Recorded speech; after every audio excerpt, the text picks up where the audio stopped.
Сарыағаш ауданында сумен жабдықтау станциясын салған Нұрғали Бердібеков 36 әріптесімен бірге Шымкент газмонтаж мекемесінде қызмет жасаған.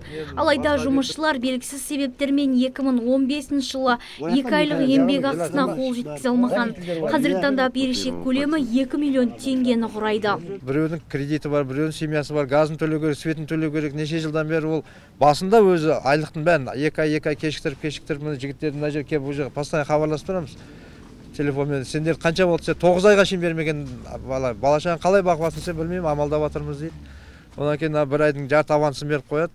2 ай өткізіп бір айдың тағы жарты авансын беріп қояды да болды. Сонымен итке сүйек лақтырғандай жүрміз осы жерде. Ал бір ғана Түркістан қаласында жұмыс жүргізген 50 шақты қызметкер газ құбырын тартқан. Түрлі аймақтан жиналған жұмысшылар 2017 жылдың ақпан айынан бастап жалақысыз күн көрген. Күн сайын мекеме басшылығына телефон соғып арыз жазса да нәтиже болмаған.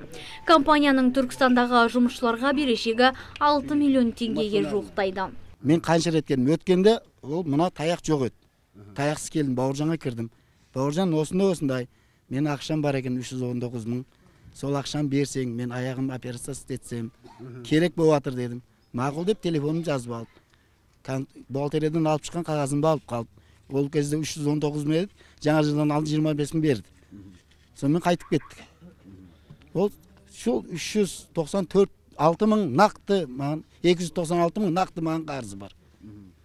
Ондай адамдар көп.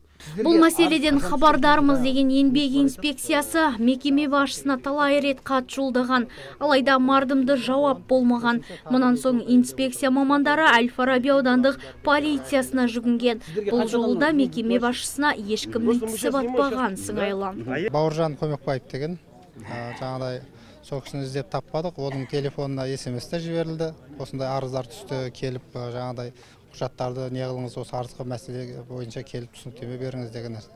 Ол телефонды бастапқыда алып бір-екі мәрте сөйлесті, кейіннен мүлдем көтермейді, SMS-ге жауап та бермейді. Соңғы уақытта мына Әл-Фараби жаңағыдай аудандық полициясына алып келу туралы хат жолдағанбыз, анықтама. Ол бойынша кеше бізге хат келіп түсті. Ол сіз көрсеткен мекенжайда тұрмайды, табылмады деген. Шымкент газмонтаж мекемесінің заңгері бұл мәселені алдағы уақытта жөнге келтіреміз деп сендірді. Ертең біздің бухгалтеріміз бұл кісілердің тізімін жазып, еңбек инспекциясына жолдайды. Олар прокуратурамен бірге отырып, берешек қарыздар төлеу бойынша кесте түзеді. Мұнан соң осы кестеге сәйкес біз техникалар немесе жылжымайтын мүліктерді сатамыз. Естеріңізге сала кетейік, аталған мекеме облыстық мәслихаттың депутаты Абай Көмекбаевқа тиесілі. Бұған дейін компания Ленгір қаласына ауызсу жүргізіп бере алмай, жауапкершілікке тартылған болатын.